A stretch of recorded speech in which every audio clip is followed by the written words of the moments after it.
Had armies, எங்கள் ஆர்மியாக இருந்தால் இதை கண்டிப்பாக லிசன் பண்ணுங்கள். We are BTS armies. Of course நம்ம எல்லாருமே பிடிஎஸ்ல இருக்க ஒருத்தரையும் ஆஸ் அ ஆர்மிக்கலாக ரொம்ப ரொம்ப லவ் பண்ணுறோம். ஈவன் உங்கள் ஒருத்தரோட லைஃப்லையும் எந்தவித எதிர்பார்ப்பும் இல்லாமல் அன்கண்டிஷ்னலாக ஒரு 7 பேருக்கு லவ் கொடுத்தீங்கன்னா அது இந்த 7 பேராக மட்டும்தான் இருக்கும். அண்ட் ஆர்மியாக இருக்க நம்ம எல்லாருக்குமே தெரியும் நம்ம ஏன் பிடிஎஸ்ஸை இவ்வளோ லவ், சப்போர்ட் அண்ட் ரெஸ்பெக்ட் பண்ணுறோன்னு. டிமோட்டிவேட் ஆனால் எப்படி அதிலேருந்து மோட்டிவேட் ஆகணும், அண்ட் டவுனாக இருந்தீங்கன்னா எப்படி பூஸ்டப் ஆகணும் அப்படின்னு நிறைய விஷயம் அவங்க நமக்கு கற்றுக் கொடுத்துருக்காங்க. நம்ம லைஃப்பில் இவ்வளோ பெரிய மேஜிக் பண்ண அவங்களுக்கு நம்ம என்ன பண்ணணும் தெரியுமா? இவங்க எல்லாரும் மிலிட்டரியிலேருந்து கம்பேக் கொடுக்க ஒன் டே வருவாங்க.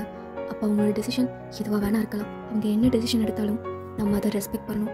மேபி அவங்க டிஸ்பேண்ட் ஆனாலும் சரி, அவங்க இந்த ஐடால் ஜோர்னியை கண்டினியூ பண்ணாலும் சரி, நம்ம ஆர்மிஸோட ஹார்ட்டில் ஒரு ஸ்பெஷல் அண்ட் ப்ரெஷியஸான பிளேஸ் இந்த 7 பேருக்கும் எப்பவும் இருக்குன்னு ஆஸ் ஆர்மிக்கலாக உங்களில் ஒருத்தியா உங்கள் எல்லாரையும் நான் நம்புகிறேன். அண்ட் இன்னும் கொஞ்ச நாள் தாண்டா ஆர்மிஸ், நம்ம பாய்ஸ் எல்லாம் சீக்கிரம் கம்பேக் கொடுப்பாங்க. அந்த நாளுக்காக நம்ம எல்லாரும் அதே லவ் அண்ட் ரெஸ்பெக்டோட வெயிட் பண்ணுவோம்.